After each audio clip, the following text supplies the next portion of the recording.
Friends, white cheese pasta செய்யப்போகிறோம். அதுக்கு தேவையான பொருட்கள் மக்ரோனி, மஷ்ரூம், கேப்சிகம், ப்ரக்கோலி. வாங்க எப்படி செய்யலான்னு பார்க்கலாம்.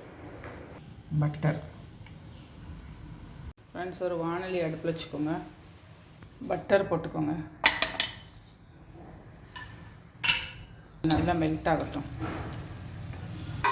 ப்ரக்கோலினையும் கேப்சிகமையும் அந்த பட்டரில் போட்டுருங்க.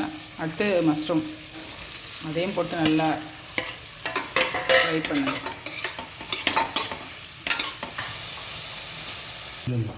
இதில் பெப்பர் பவுடர் சேர்த்துக்கோங்க. கொஞ்சம் சால்ட் நல்லா மிக்ஸ் பண்ணுங்க. நல்லா ஃப்ரை ஆகட்டும்.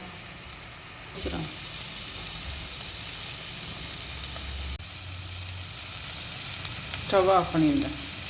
இப்போ தண்ணி அடுப்பில் வச்சு கொதிக்க வச்சு மேக்ரோனியை வேக வைக்கணும். தண்ணி நல்லா கொதிச்சிருச்சு. இந்த மேக்ரோனியை போடணும்.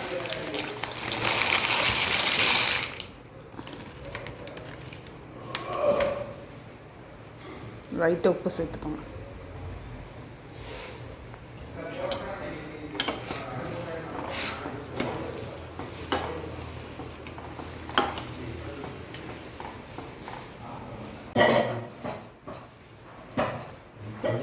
நல்லா வெந்துருச்சு. இப்போ நல்லா வெந்துருச்சு. இதை வடிகட்டி எடுத்து வச்சுக்கலாம். கொஞ்சம் ஆயில் சேர்த்துக்கோங்க, ஒட்டாமல் இருக்கும்.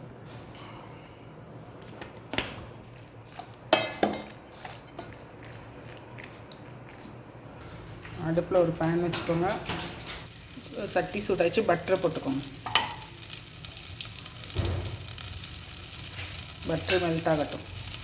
பட்டர் நல்லா மெல்ட் ஆயிடுச்சு. மைதா மாவு சேர்த்துக்கோங்க.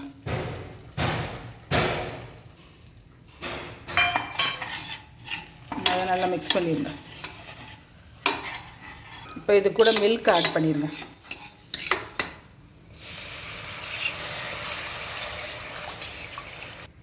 இது நல்லா சூடாகட்டும். இந்த மாதிரி பபுள்ஸ் வரணும். வதக்கி வச்ச ப்ரக்கோலின், கேப்சிகம், மஷ்ரூம் எல்லாத்தையும் சேர்த்து மிக்ஸ் பண்ணுங்க. இட்டாலியன் சீசனிங் ஆட் பண்ணணும்.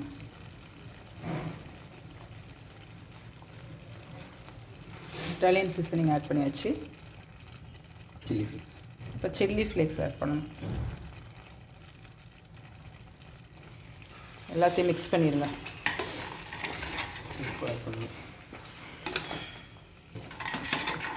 சால்ட் ஆட் பண்ணிடுங்க.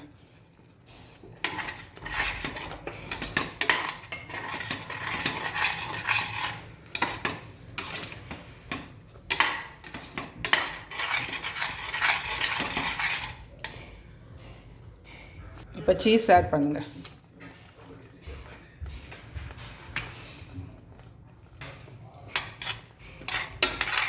இப்போ மேக்ரோனி ஆட் பண்ணிக்கோங்க. வேக வச்சு எடுத்து வச்சுருக்க மேக்ரோனி ஆட் பண்ணிக்கோங்க.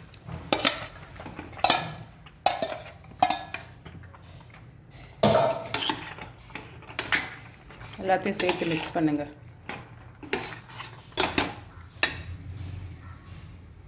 டூ மினிட்ஸ் அப்படியே அடுப்பில் இருக்கட்டும். 2 நிமிஷம் ஆயிடுச்சு. பாஸ்தா ரெடி ஆயிடுச்சு. White cheese pasta. Stove off பண்ணிடுங்க. சுவையான white cheese pasta ready. Thank you.